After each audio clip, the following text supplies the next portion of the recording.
नमस्कार विद्यार्थी मित्रांनो. तर आजच्या लेक्चरमध्ये आपण तुमच्या एक्झामच्या दृष्टीने महत्त्वाचा टॉपिक म्हणजे सिटिंग अरेंजमेंट किंवा मराठीतून त्याला आपण म्हणतो बैठक व्यवस्था. तर ह्या टॉपिकवरचे काही क्वेश्चन बघणार आहोत आणि ते क्वेश्चन सॉल्व्ह करताना तुम्हाला कुठला अप्रोच ठेवायचा आहे ते मी तुम्हाला ह्या व्हिडिओमध्ये शिकवणार आहे. कारण नागपूर महानगरपालिका भरतीमध्ये मी खूप साऱ्या विद्यार्थ्यांचे क्वेश्चन पेपर हे बघितले. त्यामध्ये खूप साऱ्या विद्यार्थ्यांनी सिटिंग अरेंजमेंटवरचे क्वेश्चन हे स्किप केले होते. तर मला असं वाटतं हा क्वेश्चन स्किप करण्यामागचं मोठं कारण आहे की मुलांना असं वाटतं की हा क्वेश्चन हा खूप जास्त टाइम आपला कंझ्युम करत आहे. तर बघा, हे टाइम कंझ्युम न व्हावं म्हणून ह्याचा जो सिंपल अप्रोच आहे हा क्वेश्चन सॉल्व्ह करण्याचा, तो मी तुम्हाला ह्या व्हिडिओमध्ये सांगणार आहे. पुढे ज्या विद्यार्थ्यांचा हा टॉपिक झालेला आहे त्यांच्यासाठी हा व्हिडिओ नाही आहे, त्यांनी आत्ताच व्हिडिओ क्विट केला तरी चालेल.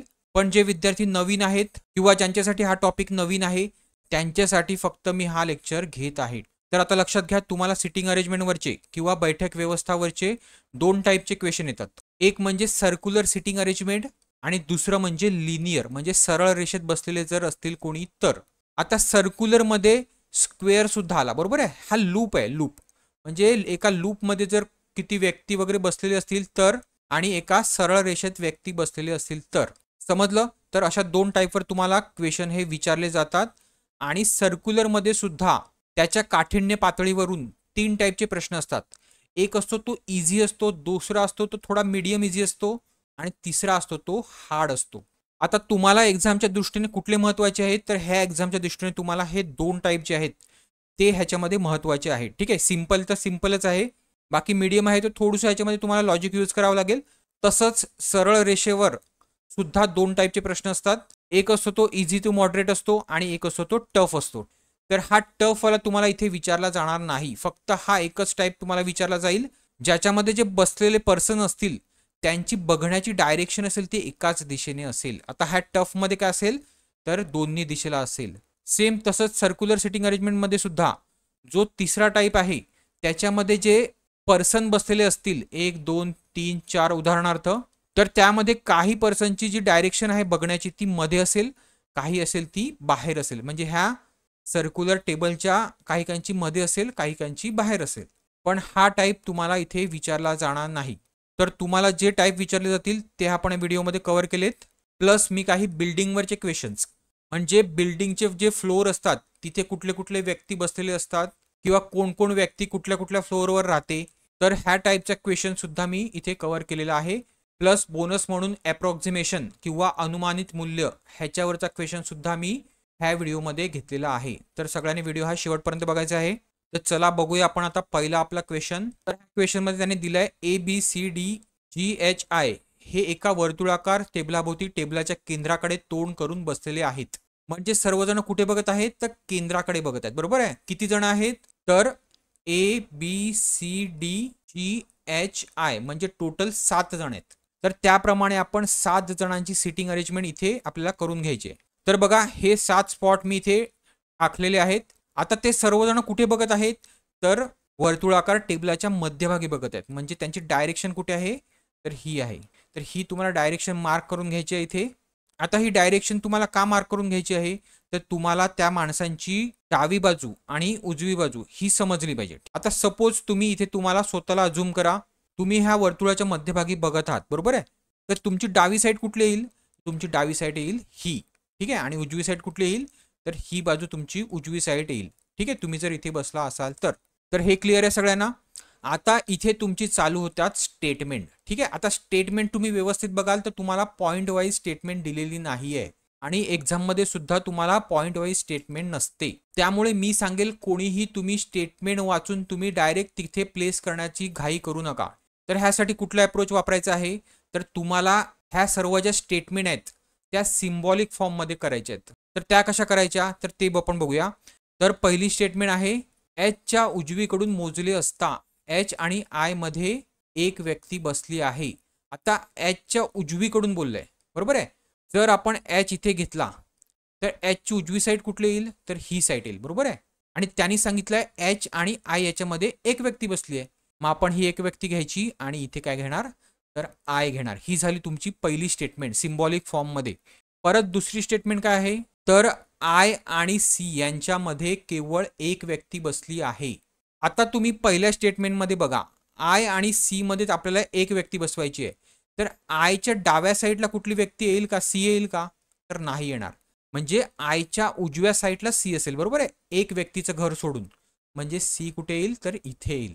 म्हणजे आपल्या एका स्टेटमेंटमध्ये दोन्ही स्टेटमेंट कव्हर झालेले आहेत. आता पुढची स्टेटमेंट बघूया. एच आणि जी यांच्यामध्ये केवळ एक व्यक्ती बसली आहे.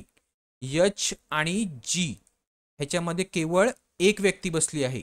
आता तुम्ही पहिल्या स्टेटमेंटचा सिम्बॉलिक फॉर्म बघाल तर इथे सुद्धा तुम्हाला दिसून येईल की एच आणि जीच्या मध्ये एक व्यक्ती आहे, बरोबर आहे. म्हणजे इथे जीची पोझिशन येणार नाही. जी कुठे येणार आहे, तर एक व्यक्ती इकडे सोडून इथे जी येणार आहे.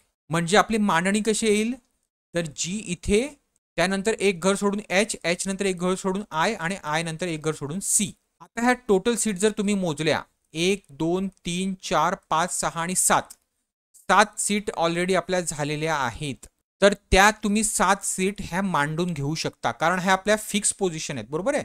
तर आपण इथे जी मांडूया, त्याच्यानंतर इथे एच मांडायचं आहे उजव्या साईडला. एचच्या उजव्या साईडला कुठला आहे एक सोडून, तर इथे आय मांडायचं आहे. आणि आयच्या उजव्या साईडला एक घर सोडून कोण आहे, तर सी आहे. आता ह्याच्यामधले आपले जी, एच, आय आणि सी झालेले आहेत. फक्त ए बी डी ह्या तिघांचीच पोझिशन आपल्याला माहीत करून घ्यायची आहे. आता ज्यांची पोझिशन फिक्स झालंय त्याच्या भोवती तुम्हाला सर्कल करायचं आहे, म्हणजे तुम्हाला समजण्यास सोपं जाईल. ठीक आहे, ह्यांची फिक्स पोझिशन झालेली आहे. आता पुढचं स्टेटमेंट बघा. ए आणि सी यांच्यामध्ये केवळ 2 व्यक्ती बसलेल्या आहेत. तर ते सुद्धा तुम्ही इथे सिम्बॉलिक फॉर्म मध्ये लिहून घ्या. ठीक आहे, ए आणि सी ह्यांच्यामध्ये 2 व्यक्ती बसलेले आहेत. आता तुम्ही इथे व्यवस्थित लक्ष द्याल तर सी हा एच्या राईट साईडला नाहीये किंवा ए हा सीच्या लेफ्ट साईडला नाहीये, कारण आपल्याला कुठलीही डायरेक्शन ही दिलेली नाहीये. मी फक्त सिम्बॉलिक फॉर्म मध्ये घेतलेला आहे. जेव्हा तुम्हाला डायरेक्शन दिली जाते तेव्हा तुम्हाला असा एरो बनवायचा असतो. ठीक आहे, त्याच्या खाली म्हणजे कुठल्या सीटच्या रिस्पेक्टमध्ये कोण डाव्या साईडला आहे का उजव्या साईडला आहे त्या रिलेटेड तुम्हाला असा एरो त्याच्या खालती बनवायचा आहे, जसा मी इथे बनवलाय. एचच्या उजव्या साईडला एक घर सोडून आय आहे. ठीक आहे, पण इथे तसं नाहीये. ठीक आहे, ए आणि सी मध्ये फक्त 2 माणसं आहेत. पुढे त्यांनी काय सांगितलंय, तर बी आणि जी यांच्यामध्ये केवळ एक व्यक्ती बसलेली आहे. तिसरा सिम्बॉलिक फॉर्म मध्ये घ्या. बी आणि जी मध्ये केवळ एक व्यक्ती बसलेली आहे. इथे सुद्धा कुठलीही डायरेक्शन नाहीये. आता तुम्ही डायग्रामवर याल तर बी आणि जीच्या मध्ये एक व्यक्ती बसवायची आपल्याला, बरोबर आहे.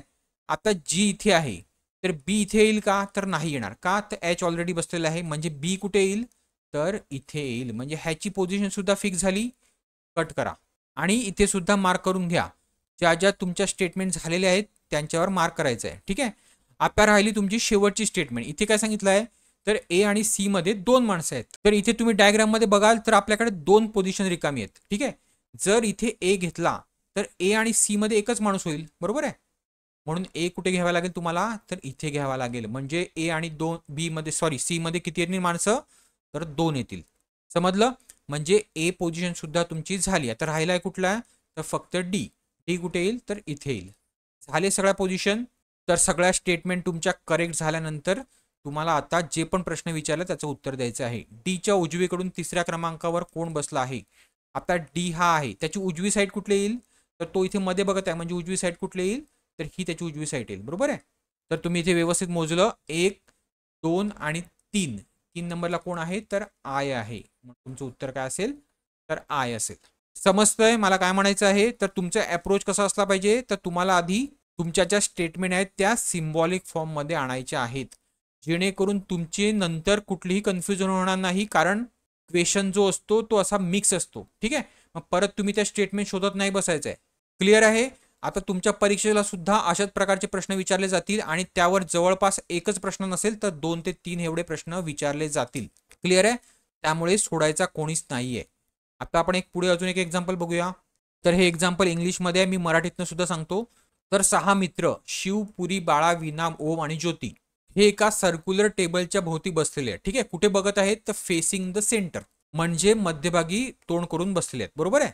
तर पहिल्यांदा आपण त्यांच्या पोझिशन ह्या मार्क करून घेऊया. तर ह्या झाल्या त्यांच्या 6 जणांच्या 6 पोझिशन. ठीक आहे, ते मध्यभागी बघत आहे म्हणून मध्ये आपल्याला असा एरो हा करायचा आहे. आता स्टार्ट होतात आपल्या स्टेटमेंट. तर स्टेटमेंट पहिली काय आहे, तर Veena seat second to the left of Om. तर बघा आता व्यवस्थित लक्ष द्या. ओमच्या डावीकडे दुसरी ही कोण बसलेली आहे, तर वीणा बसलेली आहे. तर हा झाला ओम. त्याच्या डावीकडे म्हणजे ह्या डायरेक्शनला कोण बसलेले आहे, वीणा बसलेली आहे. कितवी, तर दुसरी. आता ओमची डायरेक्शन दिलेली आहे म्हणून आपण डायरेक्शनचा एरो करायचा. कोणाच्या रिस्पेक्टमध्ये, ओमच्या रिस्पेक्टमध्ये, म्हणजे ओमच्या डावी बाजूला बसलाय असं सांगितलं त्यांनी, म्हणून ही डायरेक्शन तुम्हाला इकडे मेन्शन करायची आहे. पुढची स्टेटमेंट काय आहे, तर Bala sits to the immediate left of Jyoti, म्हणजे जो बाला आहे तो ज्योतीच्या डाव्या बाजूला बसलेला आहे. कुठे, तर लगतच बसलेला आहे. लगतच म्हणजे काय, तर शेजारीच बसलेला आहे. कुठल्या बाजूला, ज्योतीच्या डाव्या बाजूला, म्हणून आपण परत एक डायरेक्शन मार्क करायची आहे. ठीक आहे. तिसरी स्टेटमेंट काय आहे, तर Shiv sits second to the right of Puri, म्हणजे पुरीच्या उजव्या बाजून दुसरा माणूस कोण बसलेला आहे, तर शिव बसलेला आहे. तर ही सुद्धा तुम्हाला डायरेक्शन मेन्शन करायची आहे. कोणाच्या, तर पुरीच्या उजव्या बाजूला. त्यानंतर चौथी स्टेटमेंट बघा काय आहे, Shiv is not an immediate neighbour of Veena, म्हणजे शिव हा वीणाचा लगतचा शेजारी नाही. आता वीणा जी अशी आहे समजा, तर वीणाच्या लगतचे शेजारी कोण असणार आहे, तर ही सीट असणार आहे आणि ही सीट असणार आहे. म्हणजे ह्या दोन सीटवर कोण नाही आहे, तर शिव नाही आहे. तर असा सिम्बॉलिक फॉर्म मध्ये तुम्हाला इथे एस दाखवायला लागेल. ठीक आहे. तर ही झाली तुमची चौथी स्टेटमेंट. आणि पुढे त्याने नंतर काय विचारलंय, तर who seat second to the left of Jyoti, हा क्वेश्चन आहे, आपण नंतर बघूया. तर सगळ्यात आधी आपण काय करायचं आहे, तर आपल्याला ही फिक्स पोझिशन कुठली माहिती आहे, तर ही माहिती आहे बघा, ओच्या डाव्या बाजूला व्ही आहे. ओ इथे कुठे पण घ्या तुम्ही, आणि एक घर सोडून त्याच्या डाव्या बाजूला, म्हणजे ही साईड त्याची डावी बाजू झाली, मग इथे तुम्ही घ्या व्ही. ही स्टेटमेंट तुमची झालेली आहे. त्यानंतर व्ही किंवा ओच्या रिस्पेक्टमध्ये कुठली स्टेटमेंट आहे का बघा, तर बघा चौथी स्टेटमेंट आहे ती व्हीच्या संदर्भात आहे, बरोबर आहे. तर त्यांनी असं सांगितलं की व्हीच्या जे लगतचे शेजारी आहे तिथे शिव नाही आहे, म्हणजे एस नाही आहे, म्हणजे एस ह्या पोझिशनला येणारच नाही. ठीक आहे. हे लगतचे बाजू आहेत, बरोबर आहे, म्हणजे एस इथे येऊ शकत नाही. तर एस कुठे येऊ शकतो, तर एस इथे येऊ शकतो किंवा इथे येऊ शकतो. समजलं. पहिल्यांदा तुम्ही ज्या पोझिशन फिक्स झाल्या त्याच्यावर तुम्हाला गोल करायचं आहे. ठीक आहे. ओ आणि व्ही आपल्याला झालेली आहे, आणि तुम्ही इथे सुद्धा तुम्हाला मार्क करायचं आहे, शिव, पुरी, बाला, वीणा, ओम आणि ज्योती. तर व्ही आणि ओ तुमचा झालेला आहे. आता एसच्या रिलेटेड मध्येच पुढची स्टेटमेंट कुठली आहे, तर पीच्या उजव्या बाजूला दुसरा जो व्यक्ती आहे तो कोण आहे, तर एस आहे, बरोबर आहे. पण आपल्याला इथे माहिती आहे एस ची पोझिशन कुठे आहे, तर इथे असू शकते किंवा इथे असू शकते. पण पीच्या उजव्या बाजूला त्यांनी सांगितलंय, जर पी आपण इथे घेतला, बरोबर आहे, एक घर सोडून एस इथे घेऊ शकतो, पण पी इथे घेऊ शकतो का, तर नाही, कारण ही ऑलरेडी जागा कोणाला गेलेली आहे, तर ओ ला गेलेली आहे. म्हणजे पी आपण इथे घेतला तर चालेल का, तर चालेल. पीच्या उजव्या साईडला एक घर सोडून कोण आहे, तर एस आहे, म्हणजे ही सुद्धा स्टेटमेंट आपली बरोबर झालेली आहे. क्लिअर आहे. आता दोन जागा फक्त आपल्या राहिलेल्या आहेत. तर त्याने दुसऱ्या स्टेटमेंटमध्ये सांगितलंय ज्योतीच्या उजव्या साईडला, सॉरी डाव्या साईडला कोण आहे लगतच, तर बी आहे. तर आता आपण ह्या दोन पोझिशन आपल्याकडे राहिलेल्या आहेत. तर ज्योती कुठे घ्यायची आहे, तर ज्योती इथे घेतली चालेल का, तर नाही चालणार. का, तर ज्योतीच्या उजवी साईड, सॉरी डावी साईड, ज्योतीची डावी साईड कुठली येणार, तर ही येणार. पण इथे ऑलरेडी आपला एस बसलेला आहे, म्हणजे ज्योती कुठे घ्यावी लागेल तुम्हाला, तर इथे घ्यावी लागेल. ठीक आहे. आणि ज्योतीच्या डाव्या साईडला म्हणजे इथे ह्या पोझिशनला कोण येईल, तर बी येईल किंवा बाळा येईल. ठीक आहे. म्हणजे आपल्या 6 पोझिशन इथे ह्या प्रकारे झालेल्या आहेत आणि सगळ्या स्टेटमेंट ह्या क्लिक झालेल्या आहेत. आता आपण उत्तर करू शकतो. तर त्यांनी प्रश्न काय विचारलाय, तर who seat second to the left of Jyoti, तर ज्योतीच्या डाव्या साईडला दुसरा व्यक्ती कोण आहे, तर पहिला व्यक्ती तर बी आहे आणि दुसरा व्यक्ती कोण आहे, तर एस आहे, म्हणजे कोण आहे, तर शिव आहे. समजलं. आता पुढे जाण्याआधी जर तुम्हाला ह्या एक्झामसाठी मी प्रिपेअर केलेल्या 1 वर्षाच्या करंट अफेअरच्या नोट्स हव्या असतील, ज्या की इंग्लिश आणि मराठीमध्ये अवेलेबल आहेत, तर त्या तुम्हाला फक्त 151 रुपीज मध्ये भेटतील. त्यासोबतच मी तुम्हाला 100+ वेगवेगळ्या TCS एक्झामचे तुमच्या नॉन टेक सेक्शनसाठी म्हणजे मराठी, रिझनिंग आणि इंग्लिश सेक्शन ह्यासाठी काही क्वेश्चन पेपर्स हे तुम्हाला यासोबतच फ्री देणार आहे. त्यासोबतच तुमच्यामधील काही पोस्टसाठी टेक्निकल सेक्शनचे क्वेश्चन पेपर माझ्याकडे अवेलेबल आहेत, ज्यामध्ये मी इथे मेन्शन केलेले पोस्ट आहेत त्याचे अवेलेबल आहेत. त्यामध्ये पहिल्या 4 पोस्ट साठीचे माझ्याकडे 3 पेक्षा जास्त पेपर्स हे अवेलेबल आहेत. पण खालच्या ज्या पोस्ट आहेत 5 पासून 11 पर्यंत, तर ह्या पोस्टसाठी मी त्या पोस्टच्या समोर एक ब्रॅकेट केला, त्याच्यामध्ये ज्या मेन्शन नंबर आहेत तेवढे टेक्निकल साठीचे क्वेश्चन पेपर माझ्याकडे अवेलेबल आहेत. तर हे सुद्धा मी तुम्हाला ह्या सोबतच फ्री देणार आहे. पुढे मराठी सेक्शनसाठी माझी मराठी व्याकरणची नोट्स येते, जी की तुम्हाला 99 रुपीज मध्ये अवेलेबल होईल, ज्यामध्ये सगळा सिलेबस कव्हर आहे. तर ही तुम्हाला 99 रुपीज मध्ये भेटेल. त्यानंतर तुमच्यापैकी जर कोणी मल्टीपर्पज वर्कर किंवा बहुउद्देशीय कामगार ह्या पोस्टसाठी प्रिपेअर करत असेल तर त्याच्या टेक्निकलच्या नोट्स सुद्धा माझ्याकडे अवेलेबल आहेत, ज्या की फक्त मराठी लँग्वेज मध्ये असणार आहेत. तर ह्या नोट्स प्लस त्याची जवळपास 500 क्वेश्चनची एमसीक्यू बँक, तसेच मागे मेन्शन केलेले 2 MPW चे TCS चे क्वेश्चन पेपर सुद्धा मी त्यामध्ये जोडलेले आहेत. तर हे तिन्ही तुम्हाला 200 रुपीज मध्ये भेटतील. पण जर तुमच्यापैकी कोणाला ह्या 200च्या नोट्स प्लस मी मागे मेन्शन केलेले 150चे current affairs with TCS paper आणि मराठी व्याकरणची 99 रुपीची नोट्स, ह्या सर्व नोट्स जर माझ्या हव्या असतील तर त्या तुम्हाला 450 ऐवजी डिस्काउंटेड प्राइस मध्ये फक्त 300 मध्ये भेटतील. तर आता ह्या नोट्स तुम्हाला ऑर्डर कशा करायच्या आहेत, तर तुम्हाला ज्याही नोट्स हव्या असतील त्याचं पेमेंट तुम्हाला मला ह्या QR कोडवर करायचं आहे आणि तुमच्या पेमेंटचा ट्रान्झॅक्शन आयडीचा जो स्क्रीनशॉट असेल तो मला ह्या नंबरवर तुम्हाला व्हॉट्सअप करायचा आहे. मग मी तुम्हाला PDF च्या रूपामध्ये माझ्याकडे ज्या नोट्स आहेत त्या प्रोव्हाइड करेल, ठीक आहे, व्हॉट्सअपच्या माध्यमातून. त्यानंतर ह्याच लेक्चर प्रमाणे मी मॅथ्स GK ह्या सेक्शनसाठी काही मेंबर एक्सक्लुझिव्ह व्हिडिओ आणणार आहे. तर ते तुम्हाला पाहायचे असल्यास तुम्ही चॅनलची मेंबरशिप जॉईन करू शकता, जी फक्त तुम्हाला 59 रुपीज मध्ये भेटेल. ह्या व्यतिरिक्त तुम्हाला ही एक्झाम कशी क्रॅक करायची आहे त्यासंबंधी मी एक व्हिडिओ टाकलेला आहे. तर ज्या विद्यार्थ्यांनी अजूनही तो व्हिडिओ बघितला नसेल तर तुम्हाला ह्या व्हिडिओच्या डिस्क्रिप्शन बॉक्समध्ये त्याची लिंक भेटेल. क्लिअर आहे? तर चला पुढे आपला लेक्चर कंटिन्यू करूया. आता बघूया पुढचा प्रॉब्लेम, ज्याची डिफिकल्टी लेवल ही थोडीशी मीडियम आहे. मगाशी आपण प्रॉब्लेम बघितले ते थोडे इझी लेवलचे होते. तर ह्या टाईपचे क्वेश्चन सुद्धा तुम्हाला विचारले जाऊ शकतील एक्झाम मध्ये. तर हा क्वेश्चन इंग्लिशमध्ये त्याने दिलेला आहे, पण मी मराठीमध्ये सुद्धा तुम्हाला ट्रान्सलेट करून सांगतो. तर 6 लोक S T U V W and Z हे एका वर्तुळाकार टेबलाभोवती बसलेले आहेत आणि कुठे बघत आहेत, तर मध्यभागी बघत आहेत. ठीक आहे, तर त्यांच्या आधी आपण डायरेक्शन आखून घ्यायची आहे की कुठे ते नक्की बघत आहेत. ठीक आहे, म्हणजे आपल्याला समजायला सोपं जातं. तर आता बघूया आपण स्टेटमेंट्स. ठीक आहे, इथनं स्टेटमेंट चालू होतात. Only one person is sitting between T and W, म्हणजे T आणि W मध्ये फक्त एक माणूस बसलेला आहे. त्याची डायरेक्शन तुम्हाला माहित नाही. ठीक आहे, W रिलेटेड मध्ये सुद्धा नाही आणि T रिलेटेड मध्ये सुद्धा नाही. तर ही झाली तुमची पहिली स्टेटमेंट. ती तुम्ही सिम्बॉलिक फॉर्म मध्ये आखून घ्यायची आहे. पुढचं आहे Z is an immediate neighbour of W, म्हणजे W लगतचा नेबर कोण आहे, लगतचा माणूस कोण आहे, तर Z आहे. ठीक आहे, म्हणजे Z इथे येणार किंवा इथे सुद्धा येऊ शकतो. तिसरी स्टेटमेंट काय आहे, तर S is sitting third to the left of Z, म्हणजे झेडच्या डाव्या बाजूला कोण बसलेला आहे, तिसरा, तर S बसलेला आहे.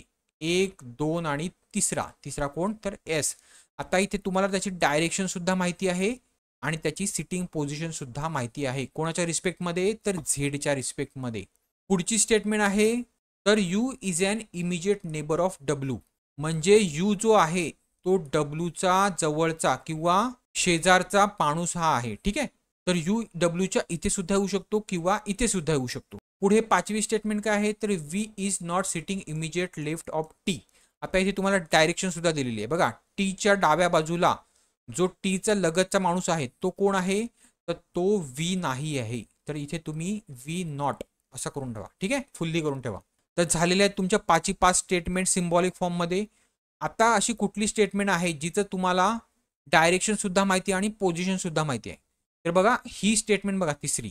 तर झेडची तुम्हाला पोझिशन सुद्धा माहिती आहे आणि त्याच्या रिस्पेक्टमध्ये ची तुम्हाला डायरेक्शन सुद्धा माहिती आहे. जर तुम्ही झेड इथे घेतला तर त्याच्या डाव्या बाजूला, म्हणजे डावी बाजू कुठली आहे, तर ही आहे. 2 घन सोडून कोण आहे, तर S आहे. म्हणजे S कुठे येणार, तर इथे येणार. 1 आणि 2 आणि तिसरा कोण येणार, तर S येणार. म्हणजे तुमची झेड आणि S ची पोझिशन काय झाली, तर फिक्स झालेली आहे. तर कोण कोण पर्सन आहेत, S T U V W आणि Z. त्यामध्ये आपल्याला काय काय भेटलं, तर S भेटला आणि Z ची पोझिशन भेटली. आता पुढच्या स्टेटमेंट जर तुम्ही व्यवस्थित बघाल तर त्यामध्ये आपल्याला कुठल्याही याची डायरेक्शन माहिती नाही आहे. फक्त एका ठिकाणी डायरेक्शन माहिती आहे, पण आपल्याला त्याच्यामध्ये टीची पोझिशनच माहित नाही. टी आपल्याला कुठे बसवायचं आहे. तर ह्या केसमध्ये काय करायचं, तर तुम्हाला अजून एक सेम टू सेम टेबल आखावा लागेल आणि पुन्हा ह्यांची जी पोझिशन आपण ऑलरेडी आखलेली आहे S आणि झेडची, ती आपल्याला पुन्हा मेन्शन 2 केस करावे लागतील. ठीक आहे, तर पहिल्या केसमध्ये आपण काय घ्यायचं आहे, तर झेडच्या लगतचा माणूस कोण आहे, तर W आहे. ठीक आहे, एक तर तो इथे असू शकतो डाव्या बाजूला किंवा एक तर तो उजव्या बाजूला असू शकतो. तर पहिल्या केसमध्ये आपण काय करायचं आहे, तर W इथे घ्यायचा आहे त्याच्या डाव्या बाजूला झेडच्या, आणि दुसऱ्या केसमध्ये काय करायचं आहे तर इथे घ्यायचं आहे. समजलं? म्हणजे तुमची दुसरी स्टेटमेंट सुद्धा ओके होईल आणि तुमचा डब्ल्यूची पोझिशन सुद्धा फिक्स झालेली आहे. कुठलं आपल्याला घ्यायचे डायग्राम बरोबर ते आपण नंतर बघूया. आता तिसरी स्टेटमेंट बघा. डब्ल्यूच्या लगतचा माणूस कोण आहे तर यू आहे. एक तर तो डाव्या बाजूला असू शकतो किंवा उजव्या बाजूला असू शकतो. तर इथे बघा, इथे उजव्या साईडला आपण टाकू शकतो का यू? तर नाही. तर यू कुठे येणार इथे? तर इथे येणार. बरोबर आहे. आणि ह्या डायग्राम मध्ये यू कुठे येणार तर इथे टाकू शकतो का लगतचा माणूस? तर नाही. शेजारचा माणूस? तर नाही. तर कुठे येणार तर यू इथे येणार. म्हणजे यू ची पोझिशन सुद्धा तुमची निघालेली आहे आणि ही स्टेटमेंट सुद्धा तुमची ओके झालेली आहे. आता राहिल्या दोन स्टेटमेंट. टी आणि डब्ल्यूच्या मध्ये एक माणूस आहे आणि टीच्या डाव्या बाजूचा जो माणूस आहे तो व्ही नाही आहे. तर पहिल्या डायग्राम मध्ये किंवा पहिल्या केसमध्ये तुमचा टी कुठे येईल? डब्ल्यू पासून एक घर सोडून. म्हणजे डब्ल्यू पासून एक घर सोडून इथे टी येऊ शकतो किंवा एक घर सोडून इथे टी येऊ शकतो. पण इथे ऑलरेडी आपला एस प्लेस आहे. म्हणजे टी ची पोझिशन पहिल्या डायग्राम मध्ये कुठे येईल तर इथे येईल. बरोबर आहे. आता ह्या डायग्राम मध्ये सुद्धा तसंच. ही एक घर सोडून टी ची पोझिशन कुठे येईल तर इथे येईल. कारण इथे टी घेऊ शकत नाही एक घर सोडून, कारण इथे ऑलरेडी एस आहे. म्हणजे टी ची पोझिशन सुद्धा तुमची फिक्स झालेली आहे आणि पहिली स्टेटमेंट सुद्धा तुमची ओके झालेली आहे. आता राहिली शेवटची स्टेटमेंट. तर शेवटच्या स्टेटमेंटमध्ये त्यांनी सांगितलंय टीच्या डाव्या बाजूला व्ही नाही घेऊ शकत तुम्ही. तर आता आपल्याकडे एकच पोझिशन राहिलेली आहे. बरोबर आहे. कुठली तर इथे ही राहिलेली आहे. म्हणजे इथे तुम्हाला व्ही घ्यावाच लागेल. आणि इथे कुठली राहिलेली आहे तर व्ही, तो पण तुम्हाला इथे घ्यावाच लागेल. पण आता डायग्राम कुठली, केस कुठली तुमची बरोबर आहे तर टीच्या डाव्या बाजूला व्ही नाही पाहिजे. तर पहिल्या डायग्राम मध्ये बघा टीच्या उजव्या साईडला व्ही आहे. म्हणजे ही तुमची बरोबर आहे. ठीक आहे. ही आणि मग तुमची ही स्टेटमेंट सुद्धा बरोबर होईल. पण तुम्ही ह्या डायग्राम मध्ये बघाल तर टी जर इथे आहे तुमचा तर त्याच्या उजव्या साईडला जर तुम्ही बघाल तर कोण आहे, सॉरी डाव्या साईडला कोण आहे तर व्ही आहे. आणि आपल्याला तेच नको हवं आहे. टीच्या डाव्या साईडला व्ही नाही पाहिजे. ठीक आहे. म्हणजे ही तुमची जी केस आहे ती पूर्णपणे रॉंग आहे. तुमची राईट केस कुठली आहे तर ही आहे. ठीक आहे. आता आपण जे विचारलंय त्याचा आन्सर करूया. How many people are sitting between U and Z when counted from the right of Z. तर झेड कुठे आहे तर तुमचा हा आहे. बरोबर आहे. तर ह्याच्या राईट साईडने तुम्हाला काउंट करायचं आहे. 1, 2 आणि 3. नंतर कोण येतो तर यू येतो. म्हणजे यू आणि झेड मध्ये किती माणसं आहेत तर 3 माणसं आहेत. म्हणजे तुमचा आन्सर काय असेल तर 3. क्लिअर आहे. तर तुम्हाला हा क्वेश्चन असा इझी वे मध्ये आणायचा असेल किंवा कन्फ्यूज नाही व्हायचं असेल तर तुम्हाला असा सिम्बॉलिक फॉर्म मध्येच घ्यावा लागेल. अदरवाईज तुम्हाला मग इथे सर्च करत बसावं लागेल की ही स्टेटमेंट काय सांगते, ती स्टेटमेंट काय सांगते. ठीक आहे. समजलं? क्लिअर आहे. चला पुढे. आता बघूया आपण एका सरळ रेषेतली बैठक व्यवस्था, त्याच्यावरचे क्वेश्चन घेऊया. तर प्रश्नामध्ये त्यांनी सांगितलंय आय जे के एल ओ पी आणि क्यू हे 7 लोक उत्तरेकडे तोंड करून एका रांगेत बसलेले आहे. उत्तर ही दिशा आहे असं आपण समजूया आणि त्या 7 जणांची पोझिशन इथे घेऊया. 1, 2, 3, 4, 5, 6 आणि 7. तर परत इथे आपण बघूया पहिली स्टेटमेंट काय दिलेली त्यांनी, आयच्या उजवीकडे कोणीही बसलेली नाही असं सांगितलंय. म्हणजे आय कुठे येणार तुमचा, हे सगळेजण जर इथे बघत असतील उत्तरेकडे तर आय कुठे येणार तुमचा, आयची उजवी बाजू. म्हणजे आय तुम्ही इथे घ्या. म्हणजे उजव्या साईडला कोणच बसलेलं नसेल. पहिली स्टेटमेंट तुम्हाला करण्याची गरज नाही, डायरेक्ट तुम्हाला त्याची पोझिशन भेटलेली आहे. पुढे त्यांनी काय सांगितलं आहे, आय आणि जे यांच्यामध्ये फक्त 3 लोक बसलेले आहेत. आता दुसरी स्टेटमेंट सुद्धा तुम्हाला डायरेक्ट भेटते. तर ह्याच्यामध्ये कोण तर आय आणि जेच्या मध्ये 3 लोक, म्हणजे जेची पोझिशन इथे येणार आणि त्यांच्यामध्ये हे 3 लोक. पुढे काय सांगितलं त्यांनी, जे आणि क्यू यांच्यामध्ये फक्त 2 लोक बसलेले आहेत. जे आणि क्यूच्या मध्ये. आता क्यू इथे येईल का तर नाही येणार, कारण आपल्याला 2 माणसं बसवायची आहेत. म्हणून क्यू कुठे येईल तर क्यू इथे येईल. म्हणजे जे आणि क्यूच्या मध्ये 2 माणसं बसलेले आहेत. ही स्टेटमेंट सुद्धा तुम्हाला डायरेक्ट भेटली.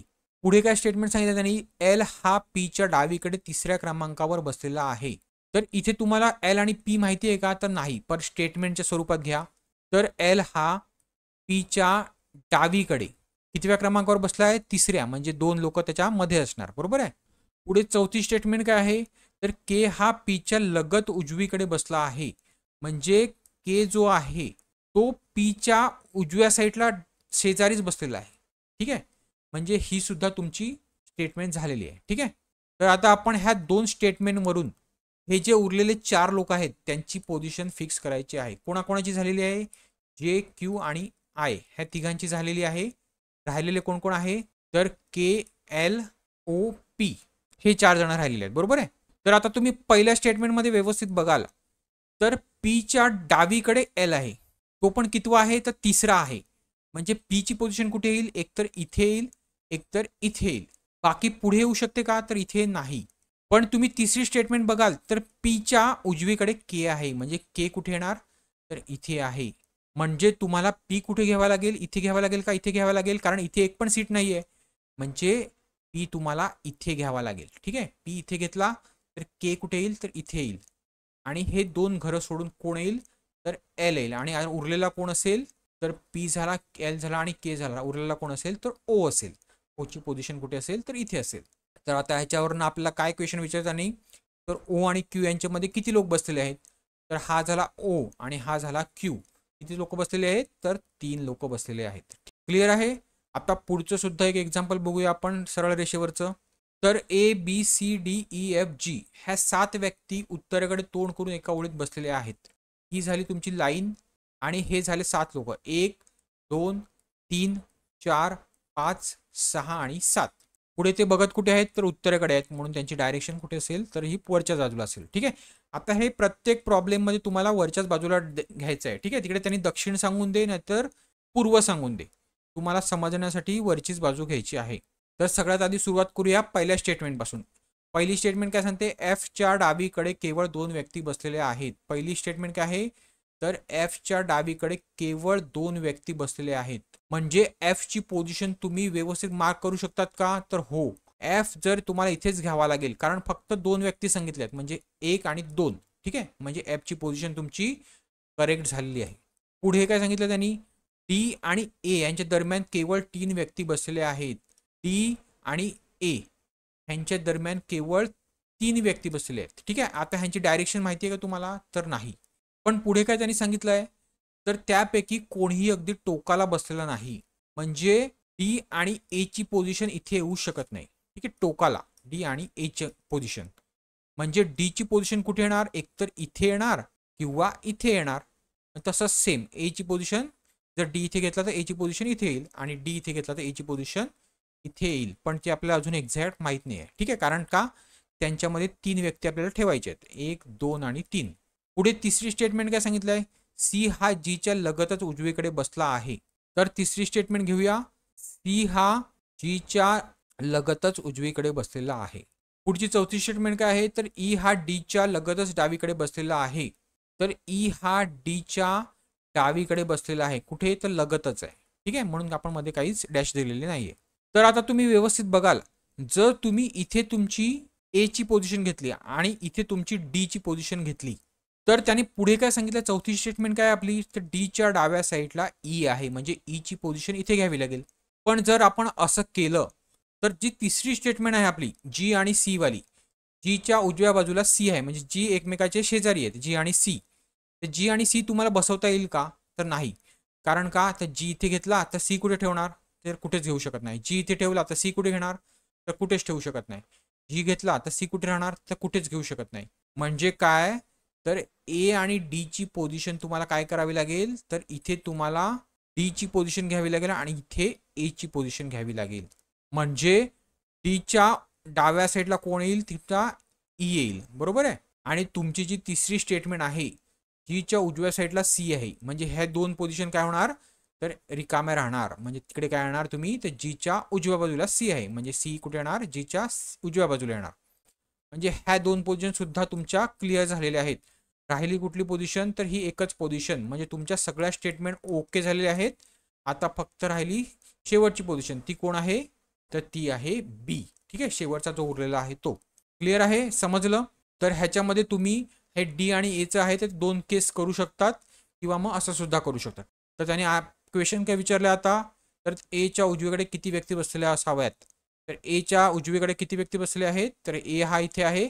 उजवीकडे किती आहेत? तर फक्त बी हा एकच आहे. ठीक आहे. म्हणजे एक व्यक्ती.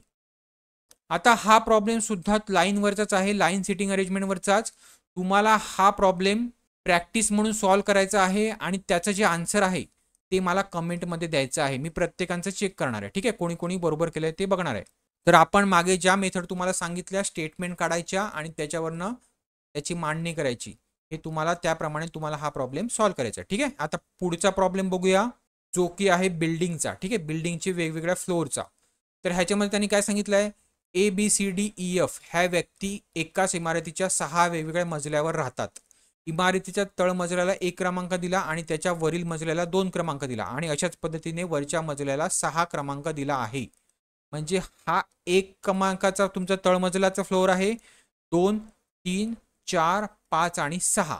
तर हे झाले तुमचे फ्लोअर क्रमांक. आणि त्यानंतर तुमच्या चालू होत्या स्टेटमेंट. स्टेटमेंटमध्ये त्यांनी काय सांगितलं आहे, तर ई मूळ संख्या असलेल्या मजल्यावर राहते.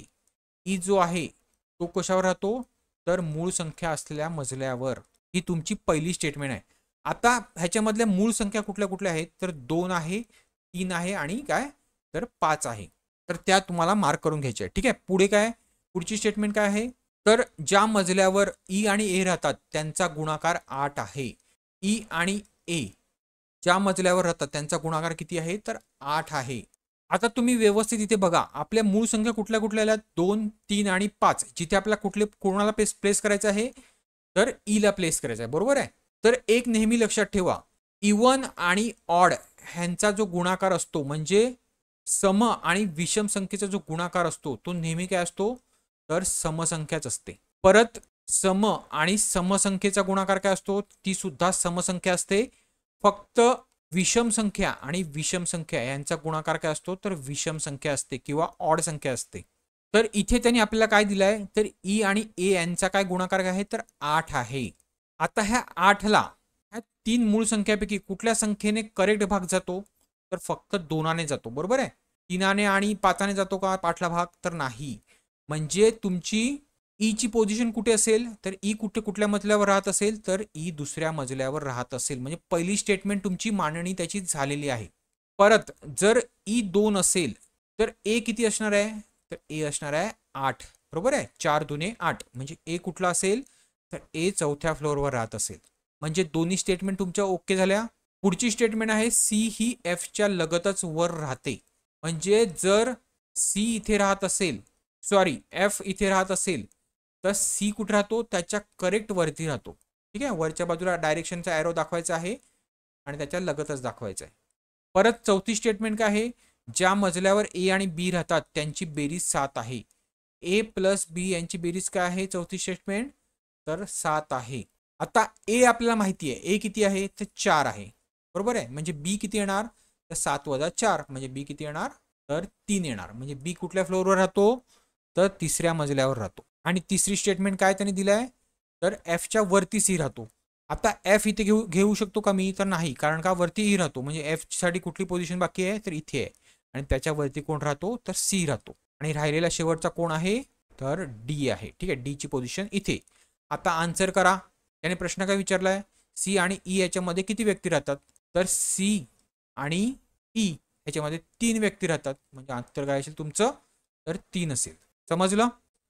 आता हा आहे थोडासा वेगळा क्वेश्चन, बोनस क्वेश्चन म्हणून मी हा तुम्हाला शिकवत आहे. तर ह्याचं तुम्हाला अप्रॉक्सिमेट व्हॅल्युएशन काढायचं आहे. अप्रॉक्सिमेट व्हॅल्यू जी आहे ती तुम्हाला काढायची आहे किंवा अनुमानित जे मूल्य आहे ते काढायचं आहे. तर अशा क्वेश्चनमध्ये काय करायचं, तर जी पॉईंटमध्ये व्हॅल्यू दिलाय ती तुम्हाला त्याच्या नियरबायची जी इंटिजर व्हॅल्यू असेल, म्हणजे आता 39.84 आहे, म्हणजे ह्याच्या जवळची व्हॅल्यू कुठली येणार, तर 40 येणार. बरोबर आहे. 99.90 आहे, म्हणजे त्याच्या जवळची व्हॅल्यू कोण येणार, तर 100 येणार. इथे किती आहे, 368.97 म्हणजे जवळची व्हॅल्यू काय येणार, तर 369 येणार. आणि इथे काय आहे 133.36 म्हणजे इथे काय येणार, 133 घ्यायचं का 134 घ्यायचं, तर 133 घ्यायचं. कारण का पॉईंट 36 आहे. ठीक आहे, म्हणजे तो 133च्या जवळ आहे म्हणून 133 घ्यायचं. म्हणजे आपलं काय येणार, 133% पर्सेंट म्हणजे काय, तर छेद 100 गुणिले काय, तर 369 अधिक काय करायचं आहे, तर 40%. टक्के म्हणजे काय, तर छेद 100 गुणिले काय, तर 100. आता हे तुम्ही फक्त बघता क्षणी सुद्धा करू शकता. इथे जर 100 आले आणि ह्याच्या छेद जर 100 असेल तर हे जाणार. ठीक आहे, म्हणजे इथे काय राहणार, फक्त 40 राहणार. ठीक आहे, हे 40 तुम्हाला अधिक करायचे आहे ह्याच्या गुणाकारामध्ये. तर आता ह्याचा गुणाकार कसा करणार तो मी तुम्हाला सांगतो की सोप्पा कसा करायचा आहे. 133 गुणिले 169 छेद 100. ठीक आहे, आता हे 100 साईडला ठेवा. पहिल्यांदा 369 ने तुम्हाला 133 ला गुणायचं आहे. तर 133 ची अशी फोड घ्या. कशी घेणार? 100 अधिक 30 अधिक 3 ह्या पूर्ण संख्येला कोणाला गुणायचं आहे? 369 ला गुणायचं आहे. तर 369 ने 100 ला गुणल्यावर काय येणार? तर 369 पुढे फक्त 2 शून्य लागणार. सोपं आहे. आता पुढे 30 ने 369 ला गुणायचं आहे आणि ते ह्याच्यामध्ये अधिक करायचं आहे. तर हे सुद्धा हा गुणाकार सुद्धा सोपा आहे बघा. शून्य जसाच्या तसा घ्या. फक्त 3 ने तुम्हाला ह्या 369 ला गुणायचं आहे. 9 त्रिक 27. ठीक आहे, 2 आले. 3 सक 18 आणि हे 2 20 म्हणजे काय आले? तर 2 आले. आणि पुढे 3 ने 3 आला. 3 त्रिक 9 आणि ह्या पुढच्या वरचे 2 काय? तर 11 म्हणजे काय आलं? तर 11,070 आलं. बरोबर आहे. आता परत 3 ने ह्याला 369 लाच गुणायचं आहे. तो पण त्याच्यामध्ये ऍडिशन करायचे. तर 3चा आपण ऑलरेडी भाग दिलेला आहे बघा. इथे शून्य आपण घेतलेला आणि पुढे मग काय केला? तर 3चाच भाग दिला 1107. तर हा 1107च तुम्हाला इथे व्यवस्थित मांडायचा आहे. ठीक आहे, आणि ह्यांची तुम्हाला बेरीज घ्यायची आहे.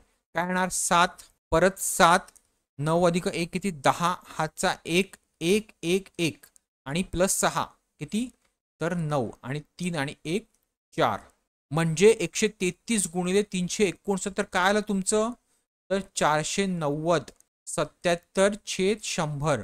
आता ह्या 100चा तुम्हाला पॉईंट कुठे येणार? दशांश पॉईंट इथे येणार. बरोबर आहे, म्हणजे 490.70 हे तुमचं उत्तर आहे. ठीक आहे, ह्याचं काय येणार? 490.70 प्लस हे 40 करा. हे 40 केल्यावर काय भेटणार तुम्हाला 490 मध्ये? तर 530 प्लस 70. आता ही जी किंमत आहे 530 प्लस 70 ही कोणाच्या जवळची आहे या उत्तरामध्ये? तर 532च्या जवळचे. बरोबर आहे, म्हणजे उत्तर काय तुमचं अप्रॉक्सिमेट किंवा अनुमानित व्हॅल्यू काय येणार तुमची? तर 532. समजलं? हा गुणाकार कसा करायचा तुम्हाला समजला सोप्या पद्धतीने? तर चला, होप करतो मी तुम्हाला हा व्हिडिओ आवडला असेल. आणि व्हिडिओ आवडला असेल तर शेअर, लाईक आणि चॅनलला सबस्क्राईब करायला विसरू नका. आणि V2 अकॅडमीचं टेलिग्राम चॅनल आहे ते जॉईन करायला सुद्धा विसरू नका. त्याची जी लिंक आहे ती मी डिस्क्रिप्शन बॉक्समध्ये देतो. चला, थँक्यू.